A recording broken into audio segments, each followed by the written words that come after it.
I'm Nick the Headhunter Chapman, and I love the guys at cageamateursuk.com.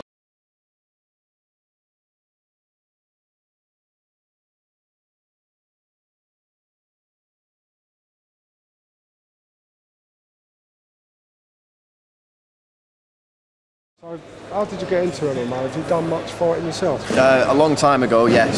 I did a little bit, but smashed my knee to pieces. My knee now looks like a piece of Swiss cheese. 3 surgeries on it when I was younger, so thought I don't like getting punched in the face either, so I thought I'd stay away from that. But been a combat sports fan all my life. Started with boxing, you know, watching Frank Bruno, Nigel Benn, those guys. You know, was a wrestling fan as a kid. You know, Men in Tights basically it gets me going. So remember seeing Ken Shamrock pop up in the WWF, and you know, I had to find out what this UFC was about. And when I was about 14, I moved to Holland, so big kickboxing country. So you know, always into kickboxing, free fight, which is what MMA was called back in the day, and it just progressed from there really. And what shows are you're doing? Working on Full Contact Contender at the moment. I see. Yeah, I do a bit of Full Contact Contender. Commentate for them. Do a lot of the literature, so you know, handle the press releases and the programs, things like that, and just help out Adam where I can. Really, you know, Adam's a great guy. He's got a lot of passion and a great vision for what he wants to do, and I believe in what he's doing. I think the sport needs to be built up from the ground up. We've got to focus on the amateur divisions, and what we're doing at FCC is giving the amateurs a professional stage. So when it comes to fighting on pro shows, they've got the experience of fighting in front of 1,000 people in a big arena full of a load of cheering fans. And you know, amateurs are no joke. You know, there's no difference in skill level. They're just not as experienced. You know, there's some absolute monsters. Guys like Conor Hignett, the new sensation. Dude's 17 years old, beating 35-year-old men up. Dude's going to be a legend in the making. Amazing. George, have you done much MMA? I've not fought MMA, but I've trained in Muay Thai for about 2 years. I did 2 interclubs, and yeah, fighting wasn't for me, man. It was like after. The right thing. You're still involved with MMA. Yeah. What shows, George? That's basically why I got involved, to be honest. I wanted to be involved, but I fucking can't take a punch, you know what I mean? Didn't want to train. I wanted to fight but not train, and that's just not the way to be, man. I'll just die. What shows do you rate? What shows do you like going to? Oh, well, since I've been young, I've been to Ultimate Challenge. Ultimate Challenge, where my heart lies, as they say. But yeah, that's the one I try to get to all the time, just because it's close to my house. So I've been there since number 6. My first ever live experience, number 6. Manuel smashing Luke Blythe, Pickett and Dave Lee for the featherweight title. That's priceless as your bloody first show, you know what I mean? And that's it. Yeah. What other shows, apart from you work on FCC, what other shows do you go to? Well, I work for Cage Warriors. That's kind of like my main gig at the moment. So you know, it's a real up and coming. It's huge. You know, Cage Warriors has been around for a long time, and the way the company's looking now, it's not just a show anymore. So it's an international organisation. They're on TV all over the world. We're doing events in all these different countries, all over the Middle East, Europe. I'm off to Jordan on Tuesday for a big show, Cage Warriors Fight Night 7. It's going to be absolutely off the hook. So a lot of time for Cage Warriors. Ian Dean's a bit of a hero of mine, so to be able to work along, he's the best matchmaker, I think. He's the best matchmaker in Europe. You know, you could say the best matchmaker in the world. I'm sure if he had the platform that Joe Silva had, people would be saying that Ian Dean was the best matchmaker in the world. So to be able to work alongside those guys like Graham and Pat Vickers and Paul Dollery and Ian Dean, it's a real privilege for me. I'm learning a lot doing it. So a lot of time for the Cage Warriors team. A good fight. Rosie Sexton, Iceland Daily. That was a really good. I wasn't sure about Rosie. I thought it was. Yeah, we're here today for an all-women's MMA show, and you look at that fight, Rosie versus Ash the Bash, and that's what women can do in the cage. You know, to say that women aren't at the same level as men is just false. You know, because there are women out there who can go just as hard as the men, and obviously, you know, they're a few years behind in terms of the talent pool, but they're getting there, and I think showcasing shows like this tonight, it's just going to be a great step in the right direction for women's mixed martial arts. And it's for charity as well. Absolutely, it's a good cause, you know, so you've got to spare a few quid, make a donation to victim support. George, Cage Warriors? Oh yeah, I went there once for the first time, London show.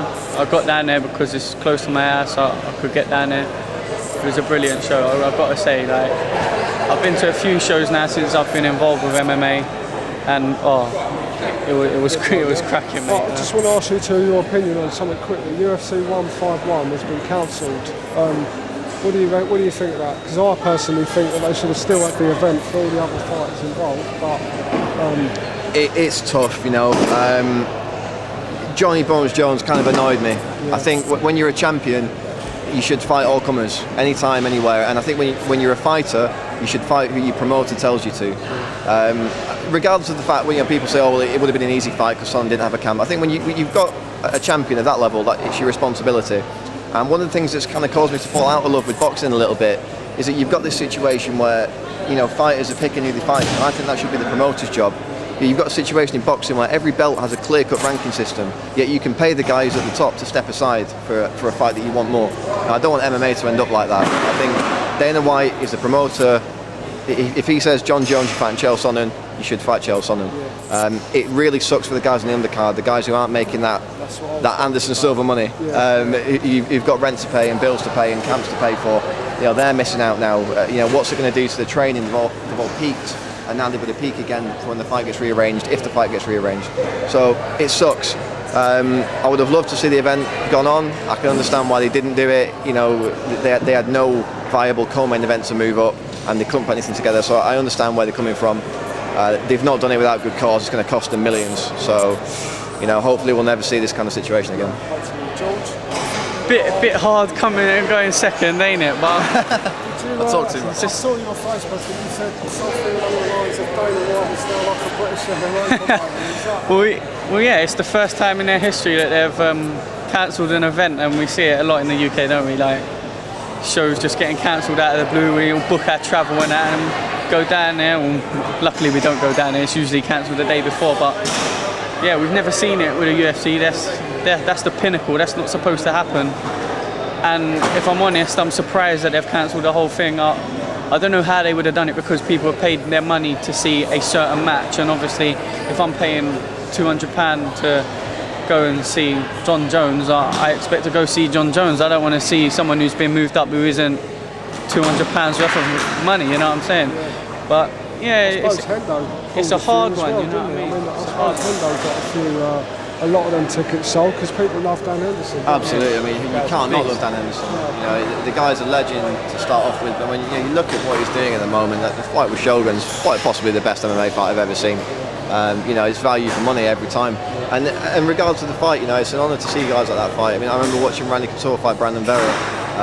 Wasn't a particularly exciting fight, to be honest, but just being there and witnessing a guy as good as Randy Couture come out and perform for you, it's worth the money on its own. So. Right, guys, just one quick thing before we stop. Give us a name of a young amateur fighter you've seen who you think's going to go a long way. That's not fair. He's going to nick my one. Come on, I'll let you go first. You can have Conor Higgins. Yeah. You've mentioned him, so you're going to... No, you can do Conor. You can do Conor. No, go on, you've mentioned it. I don't know any. Come on.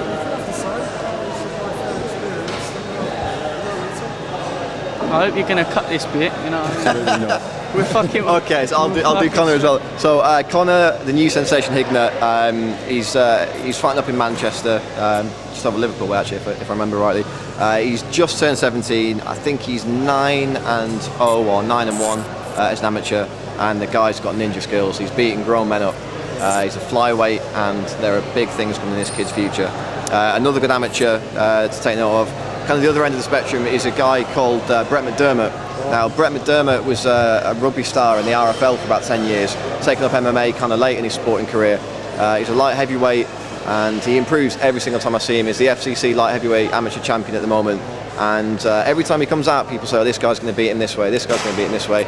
Always answers the critics. He's a sportsman, he's an athlete, he's a pleasure to talk to and a pleasure to watch fight. So if you see him... FCC show? The next FCC show is on the 20th of October at the Bolton Reebok Stadium.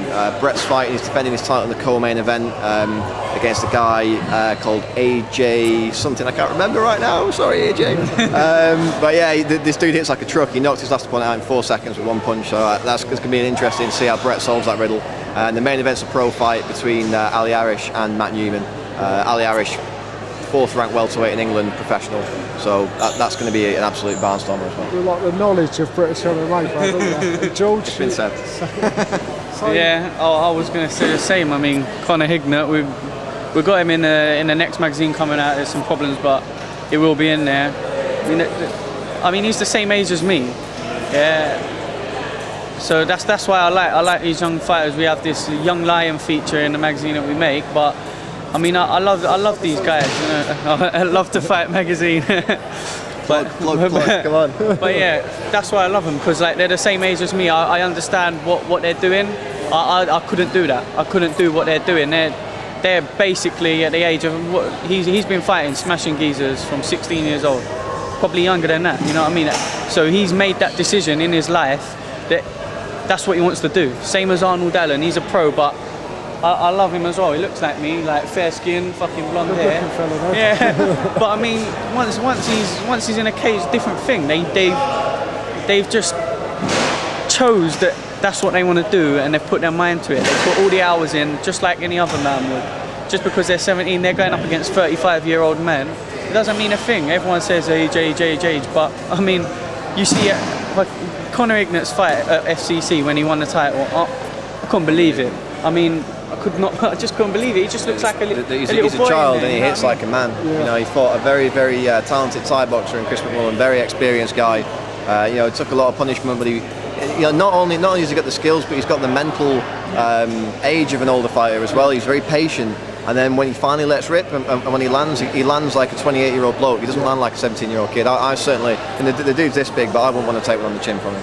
Well, we go to a tournament called the Massive Open. I don't know if you've heard of that. It's quite a lot of young fighters, and there's kids like 6 and 7 years old fighting there. So I mean, I think this is the future. Young kids at that age.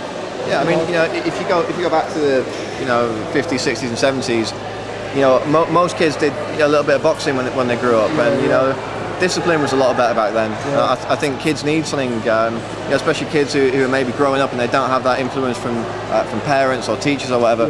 Yeah. They can go and learn respect and discipline in a boxing gym or an MMA gym or a jiu-jitsu place. And I think that's much needed. And look at the state the country's in today. I think if more kids were doing stuff like that, there'd be a lot less problems. Well, guys, enjoy the show tonight. Thanks for doing the. No worries. It's been a pleasure.